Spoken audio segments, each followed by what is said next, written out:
Welcome to the First Unitarian Church of Worcester, Massachusetts. I'm Sarah Stewart, the minister here. It's wonderful to have all of you with us this morning. I'm leading worship today with our Director of Music, Allegra Martin, our Assistant Director of Music, James Haupt, Director of Faith Development, Samantha Namath, Assistant Director of Faith Development, Abigail Hannaford-Riccardi, and our broadcast tech, Charlie Morrow.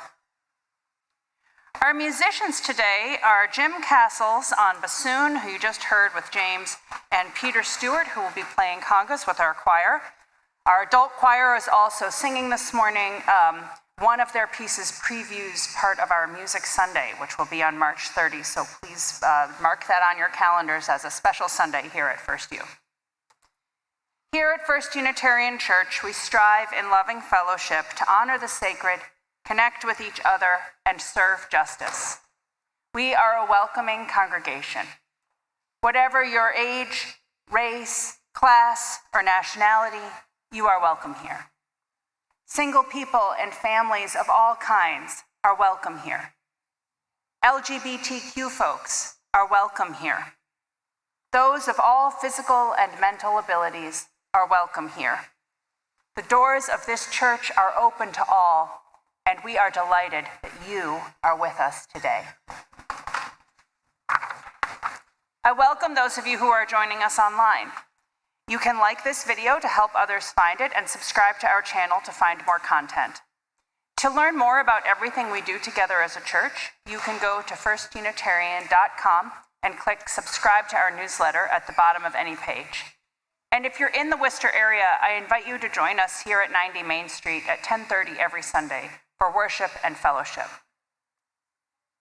Everybody is welcome to come to a social hour in the church parlor after the service. If this door on my left here is the accessible entrance, and this door also gets you there. If you are a newcomer, please stop by the welcome table on this side of the church parlor to pick up a gift bag.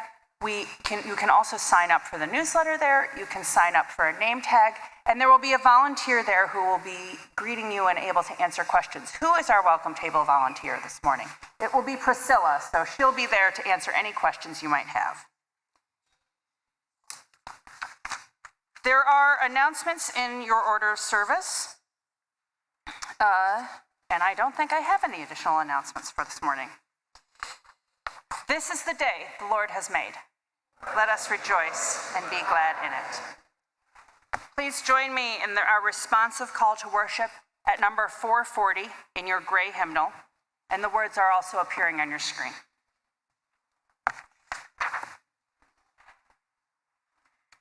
From the fragmented world of our everyday lives, we gather together in search of wholeness.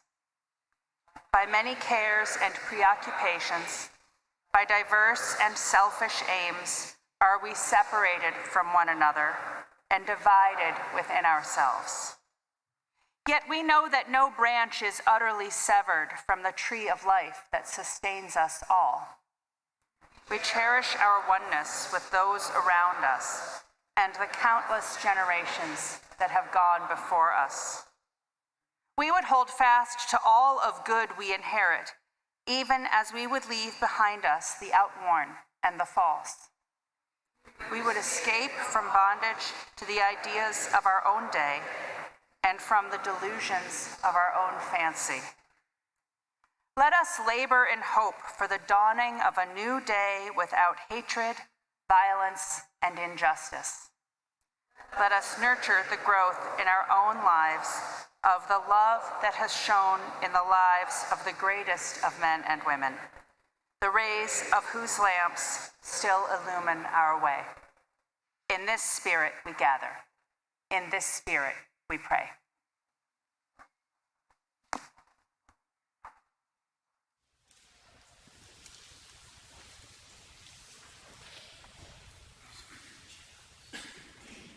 Harrison is lighting our chalice this morning.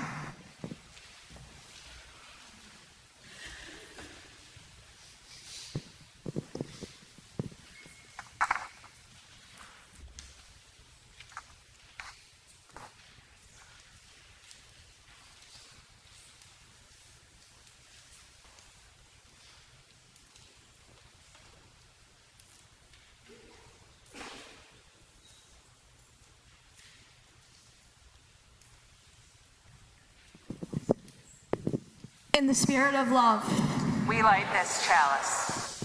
Please rise in body or spirit to renew the covenant of our church with the words printed in your order of service and appearing on your screen. In the love of truth and in the spirit of Jesus, we unite for the worship of God and the service of all.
Good morning.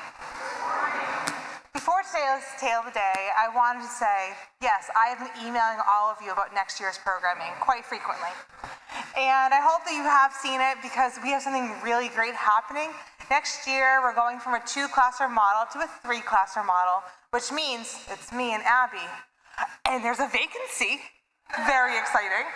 So we're looking for 6 volunteers to help facilitate our class, which is Soul Matters. And it's a once-time-a-month commitment. Everything we prep for you, and there'll be teacher training in September. It's a really good opportunity if you're new to the church or new to volunteering in the church to really just get your toes wet, your feet wet, to dive right in. And I may be biased, but the children and youth here are absolutely fantastic. And I would love for you to come join. If you have any questions about the programming, come see myself or Abby. We're happy to talk about it. Because next year, we're having our coming of age program for our 8th, 9th, and 10th graders, which is a year-long program, which I'll be facilitating. We need an adult as well to help out with that. So if you don't want to teach by yourself with another adult, but want to teach with me, because I'm so great, just kidding. Come see me as well. And there's so many opportunities for you to help volunteer in our faith development program. And the children and youth are the foundation of this church. They're the future of Unitarian Universalism in such a great way to help contribute to that. And without a pause, our tale of the day is The Fall of Freddie the Leaf. This is a story we did a couple years ago, which has a lot of meaning. And for my children and youth, we're going to be working with this tale of the day in class today, so enjoy. Thank you. Spring had passed, so had summer. Freddie the Leaf had grown large. His midsection was wide and strong, and his 5 extensions were firm and pointed.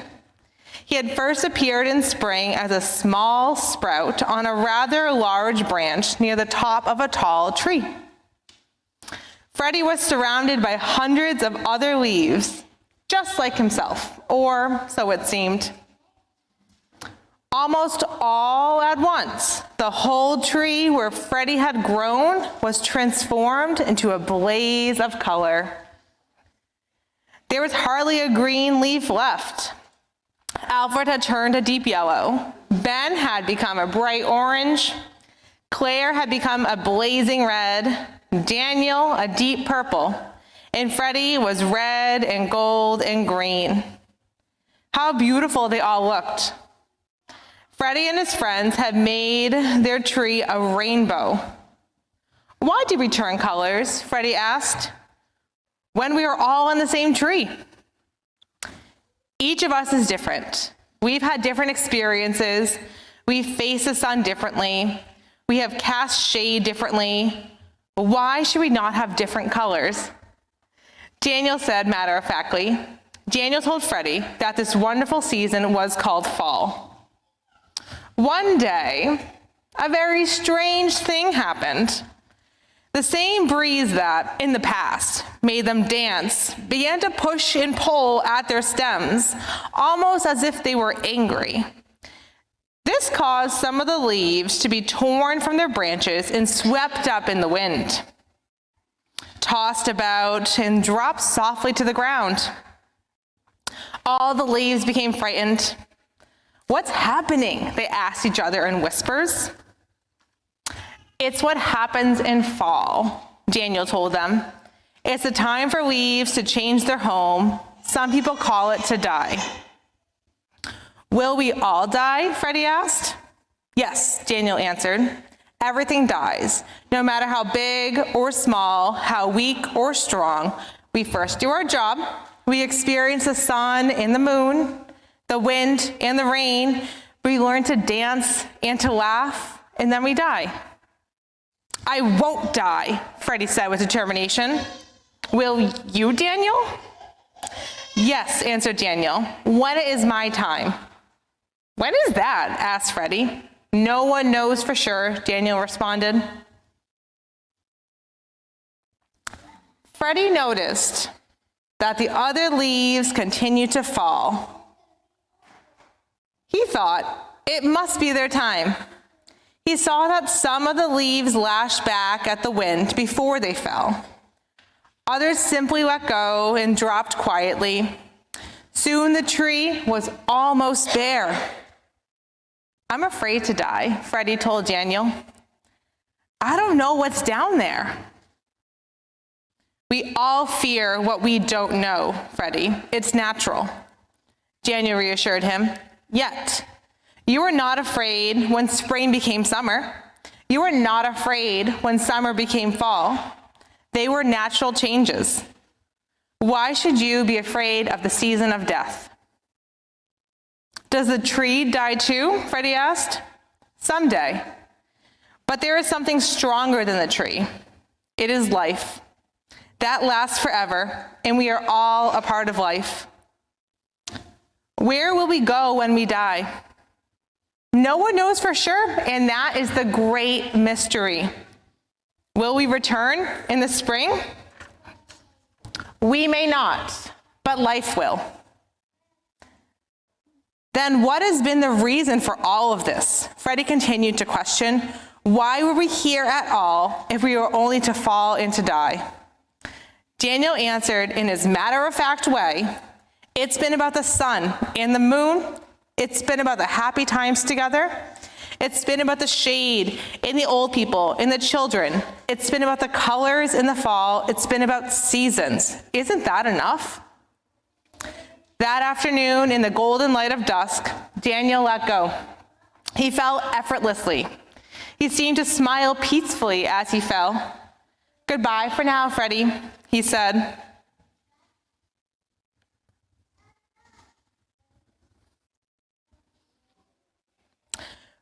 Freddie was alone, the only tree left on his branch.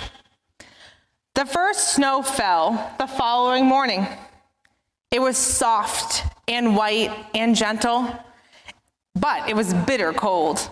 There was hardly any sun that day, and the day was very short.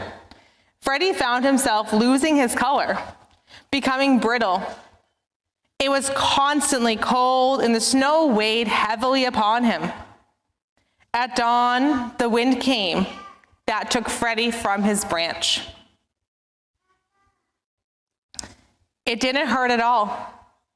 He felt himself float quietly, gently, and softly downward. As he fell, he saw the whole tree for the first time. How strong and firm it was. He was sure that it would live for a long time, and he knew that he had been part of its life, and it made him proud. Freddie had landed on a clump of snow. It somehow felt soft and even warm.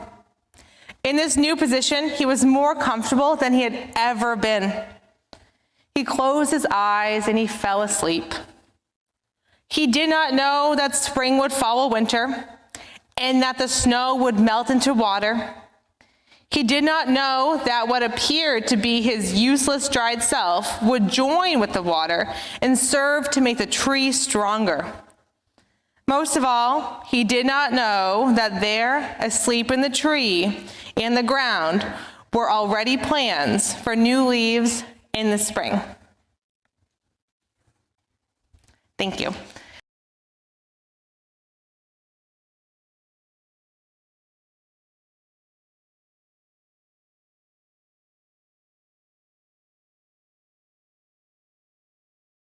Is preparing to sing an excerpt from Ansamm, or Together, Together, by the Haitian composer Sidney Guillaume.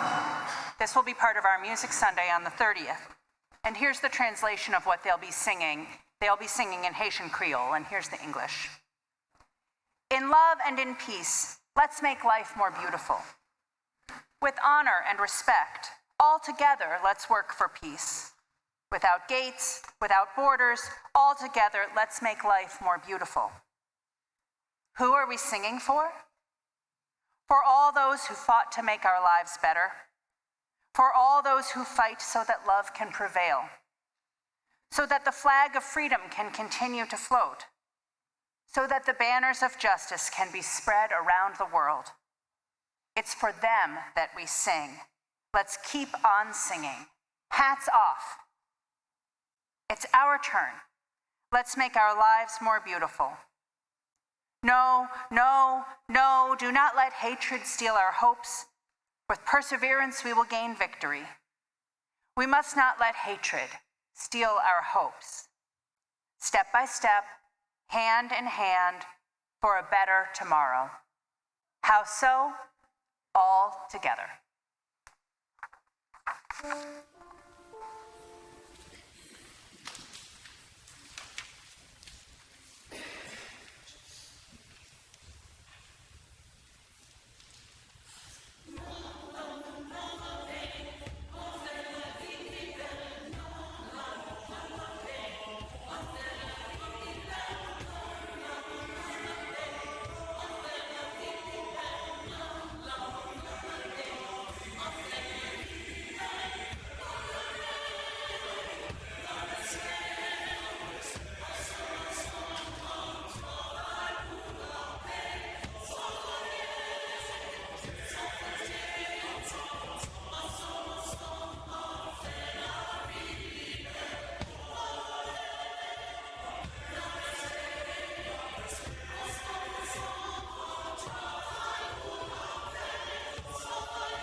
like to invite all my children's friends, youth, and volunteers down to the Landers area for our Spirit Play class and our Soul Matters class. Thank you.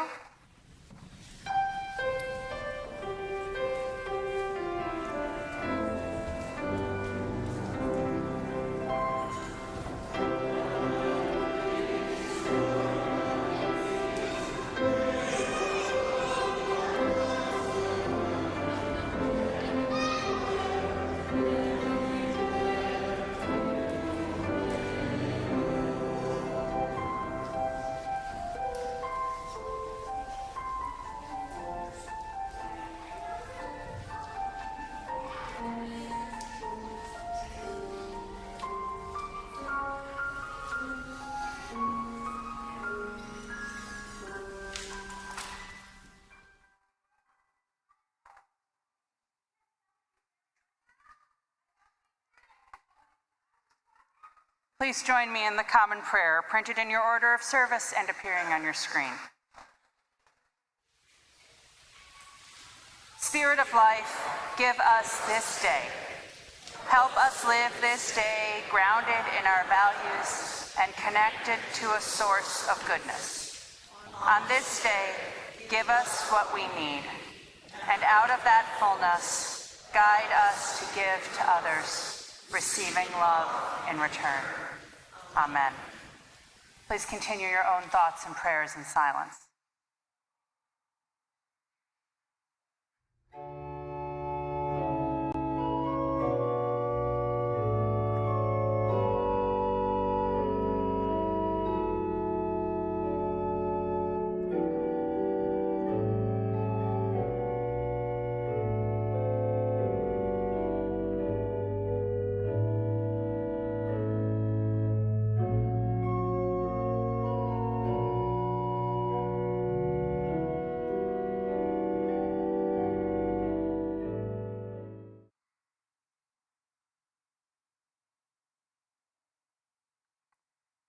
In this time of prayer and meditation, we share the joys and sorrows of our church with one another.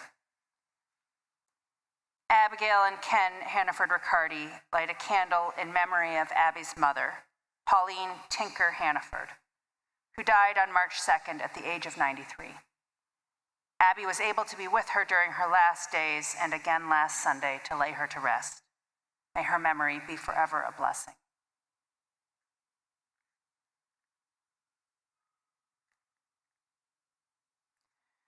We hold this prayer of memory in our hearts.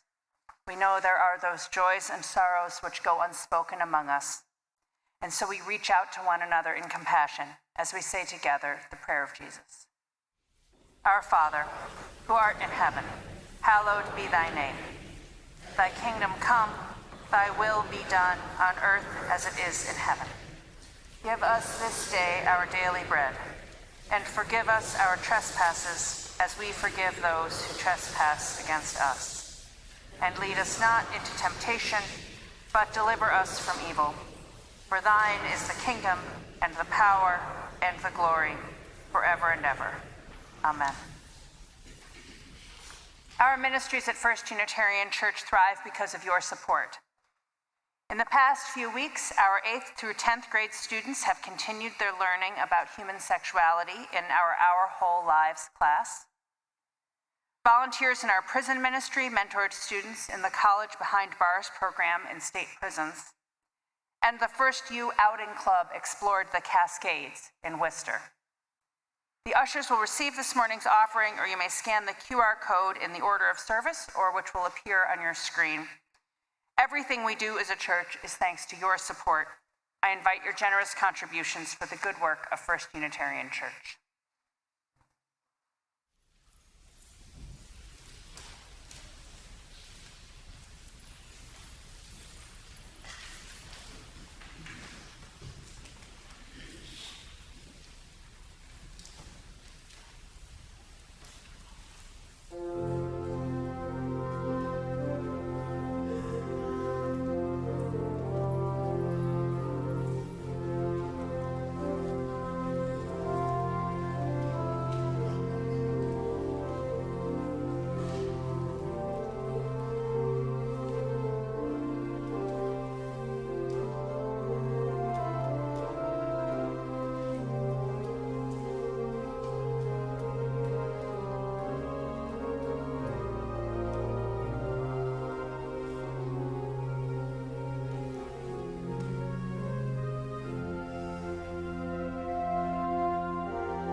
Our first reading is from the book of Exodus, chapter 16.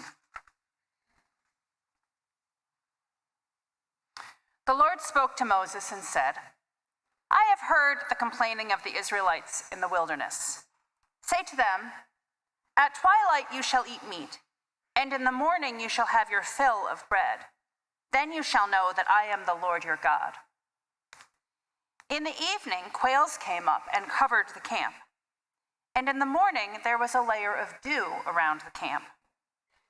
When the layer of dew lifted, there on the surface of the wilderness was a fine, flaky substance, as fine as frost on the ground. When the Israelites saw it, they said to one another, what is it? For they did not know what it was. Moses said to them, it is the bread that the Lord has given you to eat. This is what the Lord has commanded. Gather as much of it as each of you needs, an omer to a person according to the number of persons, all providing for those in their own tents. The Israelites did so, some gathering more, some less. But when they measured it with an omer, those who gathered much had nothing over, and those who gathered little had no shortage. They gathered as much as each of them needed.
Our second reading is an excerpt from a 2005 radio commentary, popularly known as Eulogy from a Physicist, by scientist and writer Aaron Freeman. You want a physicist to speak at your funeral. At one point, you'd hope that the physicist would step down from the pulpit and walk to your broken-hearted spouse there in the pew and tell him that all the photons that ever bounced off your face, all the particles whose paths were interrupted by your smile, by the touch of your hair, hundreds of trillions of particles, have raced off like children, their ways forever changed by you. And as your widow rocks in the arms of a loving family, may the physicist let her know that all the photons that bounced from you were gathered in the particle detectors that are her eyes, that those photons created within her constellations of electromagnetically charged neurons, whose energy will go on forever.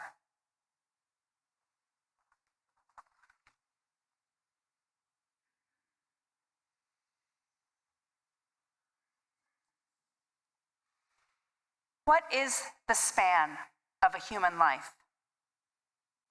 When the fates spin and measure and cut, how much is each person given? For the newborn babe, for the elder after a life well lived, how long is life's thread? Not one of us knows. Yet however long a life, we know we cannot live it alone. Every day we are dependent on forces larger than ourselves. The ancient Israelites knew that sometimes life is measured one day at a time. That's the story, the message behind the story of the manna in the wilderness. The Israelites had fled slavery in Egypt and found themselves wandering in the wilderness of Sinai. They complained to Moses and Aaron, "There's no food here. We're starving. We were better off in Egypt, even if we were enslaved." So God provided food, manna from heaven, enough for each person for one day. Each day, new manna appeared, and each day the Israelites had enough to eat. Modern scientists think that manna might have been a honey-like substance produced by insects, but not preservable the way honey is, something that had to be gathered off the leaves and eaten right then. To the ancient Israelites, the meaning was simpler. There is food here for each day, our daily bread. And they had to trust in their God and the natural world to provide food for the next. One day at a time, food will be provided. As the poet says, "Not by our labor is the house carried through the night." Those ancient Israelites, hungry in the desert, understood something profound about human existence that we today are in danger of forgetting. We cannot get through life on our own. From birth to death, we are dependent on forces beyond our control. This Sunday, today, is the 5-year anniversary of the COVID shutdown in Massachusetts. Not necessarily the exact day, but this Sunday, 5 years ago in March. On that day, we felt just how interdependent we were. One of the abiding lessons of COVID has been the thick web of our interdependence. When COVID arrived, all those ordinary threads of connection began to look frayed. We couldn't come to church anymore. Many of us couldn't go to work. We couldn't see our friends and loved ones. Sometimes, in the time when we didn't see them, they became very ill or even died. I remember with love Barry Morgan of this church. And I remember your stories and memorials for family members and loved ones. We couldn't see our loved ones in nursing homes. The family connections that had made that separation seemed attenuated. Our children didn't go to school for a year. The social contract we thought was absolute became uncertain. The solution of at-home learning was untenable for both teachers and students. Hospitals were overwhelmed with sick and dying people, and yet as the pandemic went on, ordinary Americans began to reject safety measures and life-saving protocols. America's trust in medical professionals went down even as medical professionals did heroic work. People who were essential workers, grocers, first responders, delivery drivers, they kept going to work while many stayed home, and the value of this invisible work became clearer, yet respect between people became scarcer. The thick web of interdependence began to look thin. Before COVID in our modern world, I think many people may have had an illusion of their independence and self-sufficiency. I have what I need. I don't need other people all that much. During the shutdown, it became harder to maintain that illusion. It wasn't just the human connections. We were all at the mercy of a virus, a form of proto-life that doesn't even have DNA. We were dependent on large research institutions and pharmaceutical companies creating treatments and vaccines. We were dependent on political leaders making public health decisions without knowing whether they really had our best interests at heart. Death came closer. Suddenly, we didn't know if we had what we needed to get through the day or not.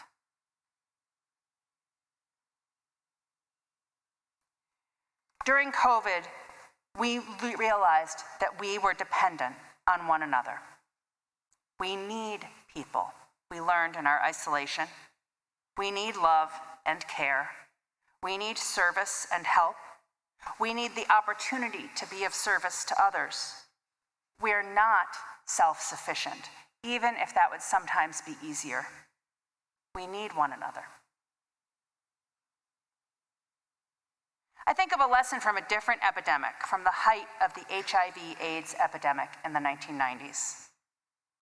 Now, that epidemic didn't affect everyone the way COVID did. It was devastating to the gay community and to intravenous drug users, but other Americans could almost ignore it. Gay activists and their allies had to push the medical community to focus on developing tests and treatments. And those activists knew that they had to rely on each other. The writer Dan Savage, a gay man who survived that time, has written, "During the darkest days of the AIDS crisis, we buried our friends in the morning, we protested in the afternoon, and we danced all night. The dance kept us in the fight because it was the dance we were fighting for. Keep fighting. Keep dancing." We need one another. We are dependent on forces beyond our control. The AIDS and COVID epidemics taught us these truths. But I'm afraid we have also learned that some of the forces we depend on are not benevolent. In retrospect, it seems that almost as soon as the COVID shutdowns began, the resistance to the shutdowns began. Loud voices online and in the media, even sometimes our own political leaders, began to question the efficacy of masks, treatments, and vaccines. Now, early on, scientists were making educated guesses about the best things to do, and some of it turned out to be more useful than others. Masking is an incredibly effective way to avoid spreading illness from one person to another. My own son had the flu recently. We all masked at home while he had the flu, and my husband and I didn't get it. And before COVID, it would never have occurred to us to put masks on to prevent the spread of illness in our home or in our community. What a blessing from the pandemic to have this tool available to us. But on the other hand, scientists early on suggested that we needed to wash all of our groceries when we brought them home and let our mail sit to off-gas virus before we brought it into our house. And that turned out not to be true, not because we were being misled, but because that's how science works. You get a result, you try to understand it. In this case, you try to offer public health advice that people desperately need based on that understanding. And not every understanding turns out to be true. So I have some sympathy for ordinary Americans who are trying to understand what they should do and to understand why they couldn't go to work and why their children couldn't go to school. But I do not have sympathy for leaders who spread lies in order to grow their own power or their own pocketbooks. Ironically, people became dependent on some of those loud voices telling them they didn't need to be dependent on anyone. One of the most tragic outcomes of the COVID pandemic has been the disastrous retreat from vaccines. The current Secretary of Health and Human Services has entertained doubts about the polio vaccine. Polio, a disease thought eradicated in the United States. And today, in 2025, children are dying of measles, a completely preventable illness. I pray for those families. I pray for the family of a school-age child in Texas who died of measles this month. That family believed a lie, and it cost their child's life. I pray for the families of infants in communities with outbreaks, infants too young to be vaccinated but still susceptible to the disease. If only we could trust our institutions a little bit, these illnesses and deaths could be avoided.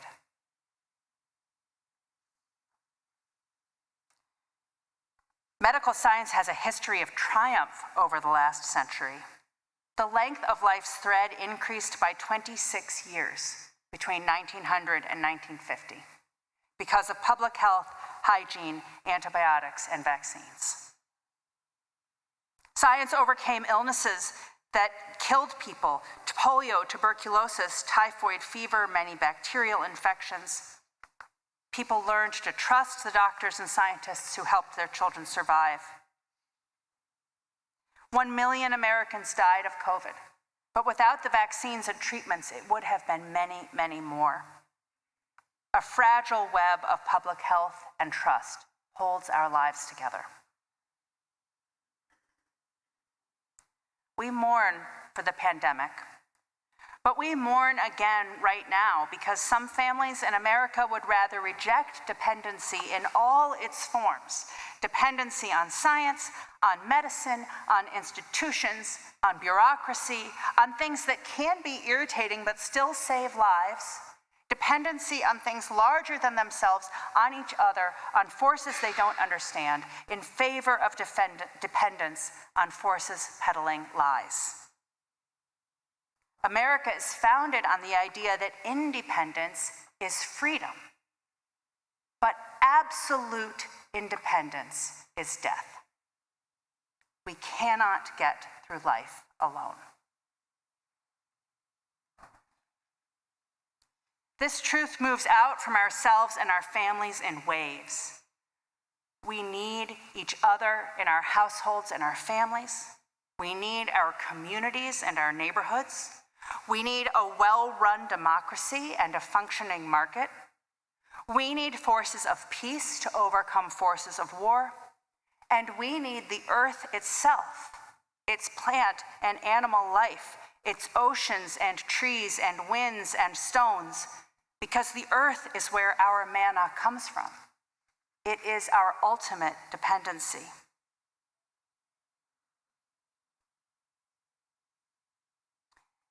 These cosmic forces will survive no matter what. The earth will survive climate change. The earth will survive, but humans may not. Don't believe the tech bros who say that we might live on Mars someday, or that humans might live forever.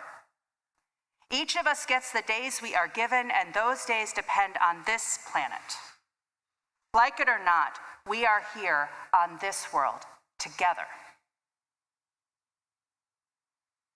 We are all dependent on each other, but we all must choose whether to put our trust in the forces of life or the forces of death.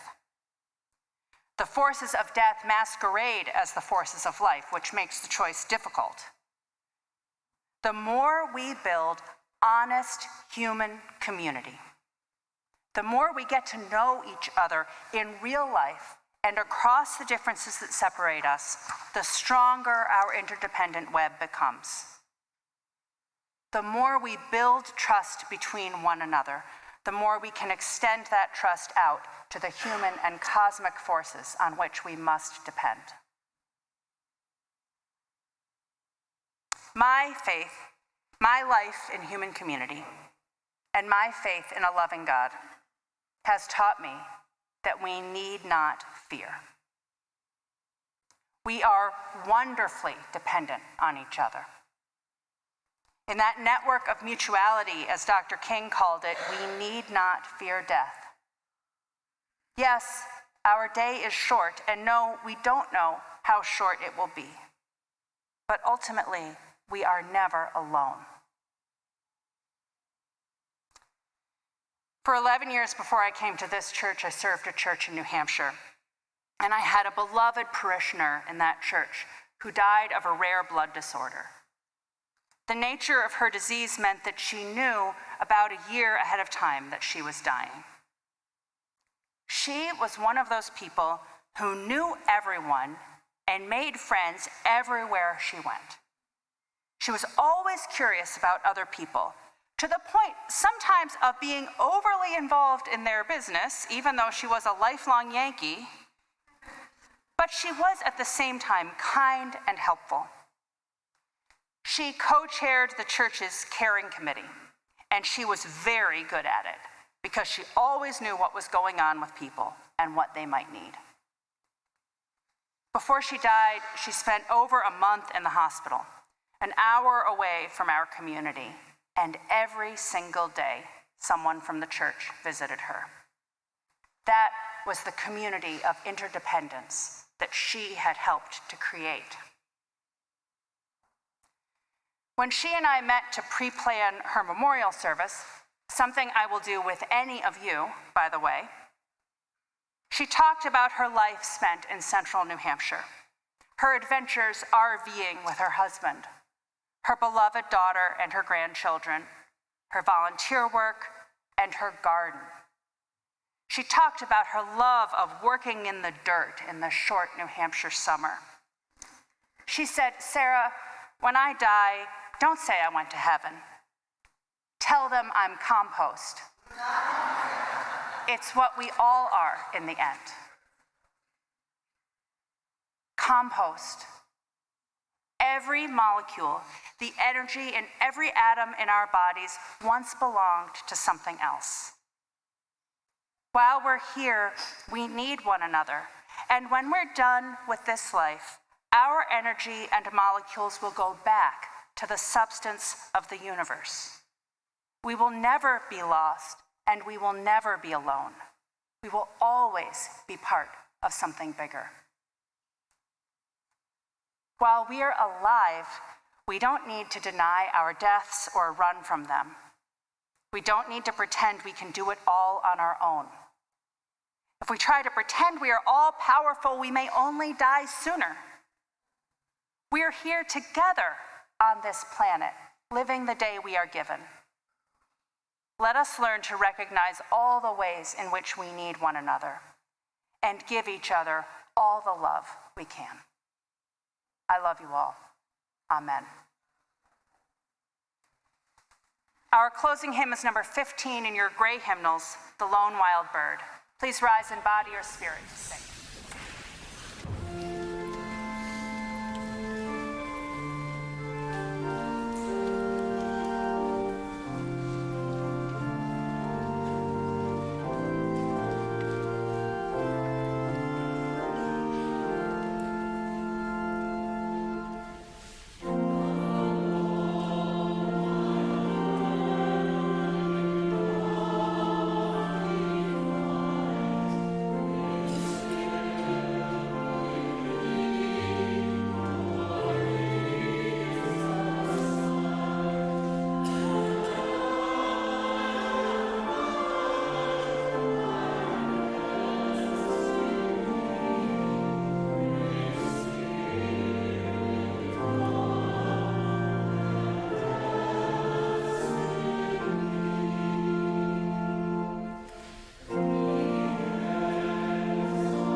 Go forth into the world in peace. Be of good courage.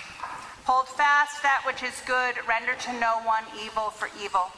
Strengthen the faint-hearted. Support the weak. Help the afflicted. Honor everyone. Love and serve the holy, rejoicing in the power of the Spirit forever. Amen. Please be seated for our closing music.